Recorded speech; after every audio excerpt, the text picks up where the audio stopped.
Om Swastiastu, salam rahayu, salam sejahtera, salam bahagia buat semeton Hindu dan sahabat Moksa Channel dimanapun Anda berada. Ya, semoga kita selalu bahagia. Hari ini saya akan membawakan sebuah materi ya, yaitu mengenai karma dan reinkarnasi. Ya, jadi di sini ada dua sisi ya, karma dan reinkarnasi. Ya, kenapa kita ingin membahas masalah ini? Ya mudah-mudahan kita di sini lebih menambah wawasan para semeton. Okay. Nah untuk itu kita akan membawakan acara ini dengan narasumber Pak Made Partano. Ya. Swastiastu Pak Made Swastiastu Partana. Pak Bayan, Nggih, nepi kabare Pak. matur susma baik. Baik, Nggih, nggih. Nah, ini Pak Made seperti tadi sudah diungkapkan di depan nggih bahwa ya, kita hari ini akan membawakan materi hubungan karma dengan reinkarnasi ya. ya. Ya, monggo silakan Pak Made bagaimana perspektif karma dan reinkarnasi dari segi agama Hindu. Ya. Ya, monggo Baik. Pak Made. Ya. Silakan. Terima kasih Pak Wayan. Nggih. Salam rahayu pemirsa dimanapun berada. Jadi kalau kita bicara tentang karma dan Nggih. reinkarnasi, nah apa itu karma? Ya, karma adalah aksi ya. Aksi, Ya, segala gerak itu adalah karma. Ya, Ya. segala kegiatan ya itu adalah karma. Nah, karma itu ada karma yang mengikat, karma buruk ya, karma yang tidak baik gitu. Kemudian karma baik Ya. dan karma yang membebaskan. Hmm. Ya, jadi karma kita dapat klasifikasikan bagi tiga ya. Bahasa awamnya aja ya, Ya, Pak Wayan ya. bahasa awamnya yang aja. mudah dimengerti oleh semua. Iya, iya, Yes. iya. Pertama adalah karma buruk ya, karma yang tidak Buruk baik ya. ya. Ya, artinya karma yang tidak baik akan menimbulkan aksi yang tidak Tidak baik. baik. Ya, Ya. itu tentunya menderita ya. Ya. Ya. Terus kemudian ada karma baik. Ya, karma baik ya. Ya, kalau karma ini dilakukan, ya, kita berbuat baik, sedekah, berbagi, beriatnya, ya, Ya. menolong orang lain. Ya. Ya, tentu hasilnya adalah Kebaikannya. kebaikannya. Ya. Kebaikan yang kita rasakan. Ya, ya. Nah, ada satu karma lagi kalau kita bicara nanti kaitannya dengan reinkarnasi dan moksa. Apa itu, Pak Made? Karma yang membebaskan. Karma membebaskan ya. Nah, Ya. kita sudah bagus nih. Ya, Kita harus menanggalkan, melepaskan, menghindari karma buruk karma buruk ya. dan memperbanyak karma baik. Ya, Tetapi kalau kita melekat dengan karma baik, karma baik ya contoh nih ya, Ya. kita misalnya sewa atau ya beriatnya, Beri aja ngasih sembako, bersedekah ya. ya bersedekah. Tapi orang lain tahu, Ya. ya itu di satu sisi kita berbuat baik, Ya. tapi di satu sisi ya semacam kita Ya. orang lain tahu bahwa kita sudah Pamer ya. Ya pamer. Ya. Ya memang di situ energi beda tipis ya. Ya. Ya ada unsur kecenderungan kita untuk melekat dengan orang lain biar tahu nih. Tapi ada yang bilang biar termotivasi Ya, katanya. ya bisa juga. Ya. Ya. Jadi kalau kita berbuat baik bagus, tetapi yang penting secara mental kita tidak melekat kepada perbuatan kita, Ya, perbuatan aksi baik tersebut kita. ya. Jadi Ya. kalau kita berbuat baik, terus orang itu tidak berterima kasih, nanti kita ngedumel. Ngedumel. Aduh, kok Ya. udah dikasih Nah, nggak ini- terima kasih. Ini ibarat kayak ember bocor, Pak Ya. Wayan. Diisi air, Air. tapi di bawahnya bolong. Nggak ada Ya, nggak apa-apanya isi-isi, jadinya. ya. Jadi nggak itu kan sifat alam itu kan sudah otomatis ya, aksi Ya. dan reaksi. Aksi dan reaksi. Ketika kita memberi, Ya. ya alam akan membalikkan kita berkali-kali lipat malah. Ya. Jadi sebenarnya di situ maksudnya agar apapun bentuk kemelekatan itu yang Ya. membuatkan kita akan reinkarnasi lagi, Pak Wayan. Oke. Jadi Ya, ya. kita lepaskan perbuatan buruk, Ya. perbanyak perbuatan baik untuk mencapai pembebasan pembebasan, Ya. tetapi dengan tidak melekat kepada perbuatan kebaikan yang kita tadi lakukan. ya. Iya, iya. Jadi ya berbuat baik ya karena memang demikian sifat alaminya Ya, manusia ya. untuk Hakikat berbuat manusia baik. ya. Ya. Jadi nggak ada yang spesial sebenarnya. Spesial. Kan kadang-kadang kan kita, wah tuh orangnya baik banget ya. Baik. Lah iya, Wah. Jadi kalau dia memang berbuat baik kan memang sifat manusia harus berbuat Sifat baik. manusia. Ya. Ya. Nah, dengan pandangan seperti itu, ya, kita selalu concern akan pada kesadaran bahwa perbuatan baik yang kita lakukan sebagai sebuah persembahan kepada siapa? Kepada Tuhan, kepada Yang Maha Kuasa. Nah, dengan kesadaran kita semakin kuat ini Pak Wayan ya, semakin membesar. Nah, inilah yang membuat jiwa kita atau atma ya akan mengalami proses penyucian. Penyucian ya. Sehingga ketika dia sudah terlepas dari kilesa, dari kemelekatan ini, dari maya atau ilusi ini, ya atma dan paramatma ini akan bisa mengalami, ya. Mengalami. Dia nggak terpisah, tapi mengalami kembali kesatuannya. Yang disebut dengan yoga. Jadi yoga sebenarnya adalah kesatuan kita yang kekal abadi dengan Sang Maha Pencipta. Tetapi ketika yoga ini dilapisi oleh ilusi maya dari diri kita, pikiran kita, sehingga kita merasa terpisah hubungan kita yang kekal abadi sesungguhnya dengan Tuhan. Nah, perbuatan atau karma-karma baik ini menolong kita untuk kembali nanti menyadari atma kita. Pak Made, ini kan ada saya pernah lihat tuh, ada dengar juga sebuah konten yang mengatakan bahwa di dalam agama Hindu menurut dia itu bahwa seseorang akan samsara atau reinkarnasi lahir kembali hanya berada di lingkungan keluarganya, leluhurnya. Betul. Nah, katanya nggak bisa keluar daripada garis keturunannya. Nah, bagaimana itu sebenarnya Pak Made? Apakah itu sesuai dengan Weda apa gimana Pak Made? Ya, sebenarnya itu tidak bisa di general ya Pak Wayan. Ya, artinya memang kasus-kasus seperti itu ada.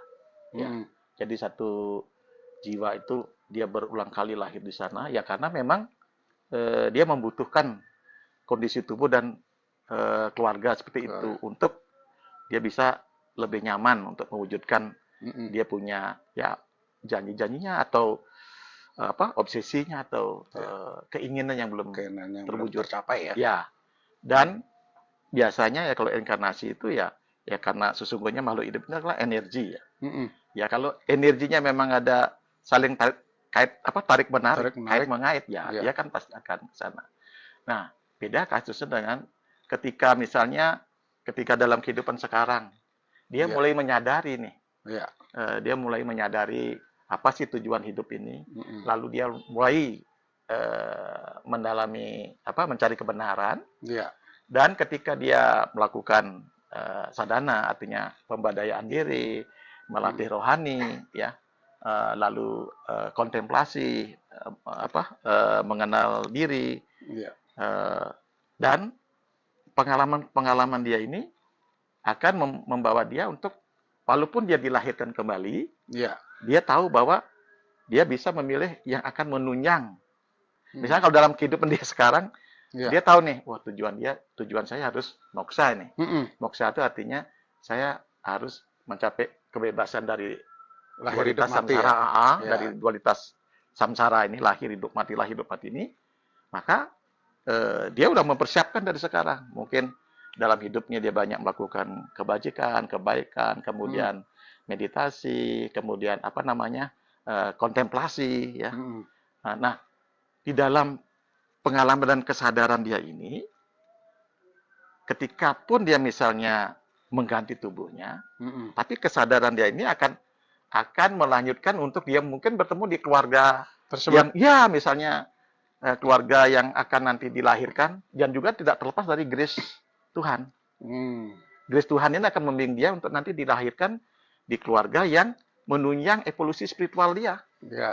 Nah, kalau dia misalnya belum ada dalam hidup dia untuk cenderungan dia ke spiritual atau rohani, ya kalau dia kecenderungannya mungkin di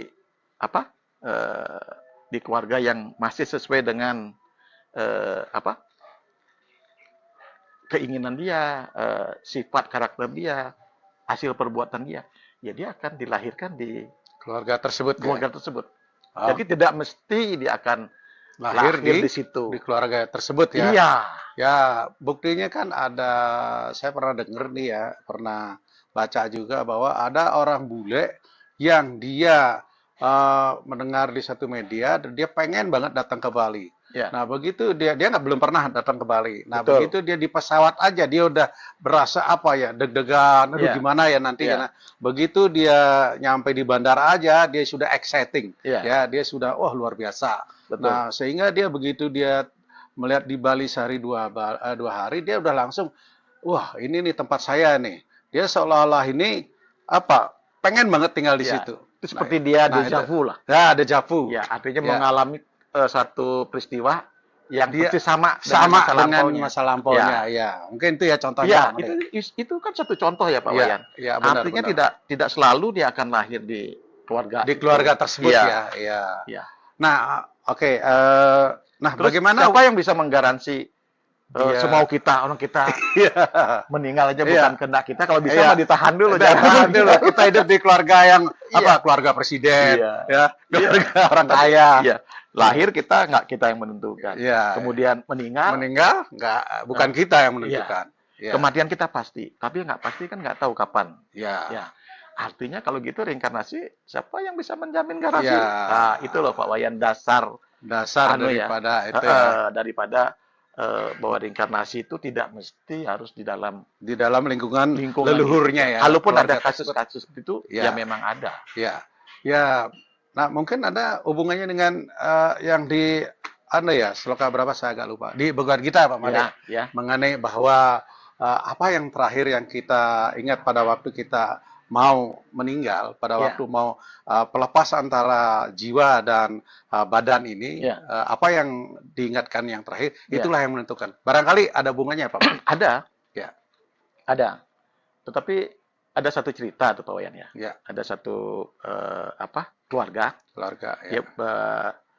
Si bapak ibu ini punya anak 4. Semua dia kasih nama Tuhan. Karena dia berpikir ketika nanti dia meninggal dia akan panggil semua anaknya, dia ingat nama Tuhan kan begitu. Iya. Dan anaknya dikasih nama Siwa, Wisnu, Narayana dan apa lagi ya, Brahma, Krishna ya. Dan ternyata anak pertama dipanggil si bapaknya ini sudah dalam meninggal kondisi sudah mau meninggal, dia panggil anaknya pertama Siwa. Ya, terus datang dia belum meninggal, panggil yang kedua juga sama belum, yang ketiga belum, yang keempat semua anaknya sudah ngumpul. Dia kan belum meninggal nih. Belum meninggal juga. Nah, yang dia ingat yang paling kuat adalah tokonya. Kalian sudah ngumpul di sini, toko sudah ditutup. Siapa yang jaga toko? akhirnya lagi dia bicara toko. Sang Dewa Yama sudah mengambil namanya, rohnya. Jadi yang ingat tokonya. Nah, pesan moral dari cerita ini kan Pak Wayan tidak semudah itu ya. Wah, kalau begitu nih nanti seloka ini, pada saat nanti mau meninggal nih, sakaratul maut, saya sebut nama Wisnu gitu misalnya, atau Sang Hyang Widi atau Siwa. Ya tidak semudah itu. Benar. Nah, karena tidak semudah itu, makanya kenapa jiwa atau roh atau atman itu dia mengalami evolusi. Jadi kalau dia evolusi kesadaran spiritualnya semakin belum matang, ya dia masih akan punarbawa terus. Bahkan ketika dia sudah mencapai pembebasan, ya seperti kayak di dalam satu sejarah Dewi Kwan Im ya. Nah, beliau walaupun sudah mencapai alam pembebasan, tapi beliau menunda pembebasan beliau. Beliau akan membantu calon-calon Buddha, makhluk-makhluk yang menderita untuk sampai kepada pembebasan. Jadi di sini dapat kita ambil kesimpulan bahwa karma itu sudah merupakan bagian dari kehidupan kita. Nah, dalam kehidupan kita, agar kita nanti satu saat bisa menghentikan samsara ini, reinkarnasi ini, ya tentu kita ingat karma baik, tetapi tidak melekat pada kebaikan. Lakukan terus kebaikan, tapi jangan tanpa syarat lah ya. Ya, niskama karma itu Pak Wayan. Niskama karma, ya. Bab 18 Bhagavad Gita intinya kan niskama karma. Lakukan kewajiban tanpa harapkan hasil. Tanpa mengharapkan hasil. Artinya apa yang kita lakukan tuh tanpa Tuhan lebih cerdas semata karena Tuhan. Iya. Ya kita melakukan kebaikan ya demi memang udah alamiah lah begitu ya. Kewajiban kita. Kita tidak melekat secara mental. Nah, ini namanya karma yang akan membantu membebaskan kita. Jadi ketika kita berbuat baik kok nggak ada terima kasih ya nggak apa-apa. Yang penting kitanya kewajiban kita, tugas kita, dharma kita melakukan kebaikan. Nah, ini yang harus yang sangat penting, yang menjadi perhatian kita, yang kita harus kembangkan. Ade, di dalam hukum reinkarnasi ini, samsara ini, apakah seseorang atau sang jiwa itu bisa akan mendapatkan badan-badan yang lebih rendah ya, seperti katakanlah hewan, tumbuh-tumbuhan, ya katakanlah menjadi katak, kodok, macan dan lain sebagainya. Bisa saja, Pak. Bisa saja ya. Bisa saja. Ya. Tergantung tingkat karma keburukan yang dilakukan ya. Misalnya contoh, di dalam Veda banyak dikatakan kalau membunuh seorang ibu misalnya, atau membunuh seorang brahmana, itu kan membunuh sapi juga. Sapi, itu kan apa ya? Lebih gelap dari menerima hukuman di neraka. Betul. Ya. Jadi memang ada 7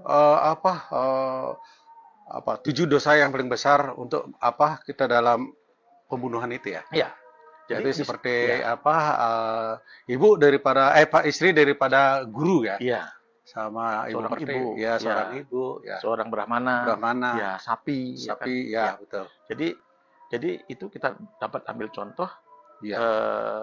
Kalau kita melakukan perbuatan-perbuatan karma buruknya sangat luar biasa ya. Luar biasa ya. Bisa jadi, betul. Bisa jadi lahir. Dan juga ada orang yang berbadan manusia, tetapi sifatnya keras lah ya. Seperti hewan. Ya, kalau hewan itu kan sebenarnya, nah ini nih Pak Wayan. Kalau menurut saya kalau hewan itu kalau dia makan gitu. Ya, sebenarnya kalau hewan itu kan memang naluri dia seperti itu ya. Dia kalau ada makhluk lain gitu dia kan tidak menyerang ya. Dia dalam rangka mempertahankan diri. Terus kalau dia juga memangsa binatang yang lain ya. Binatang yang lain itu hanya untuk makan. Makan.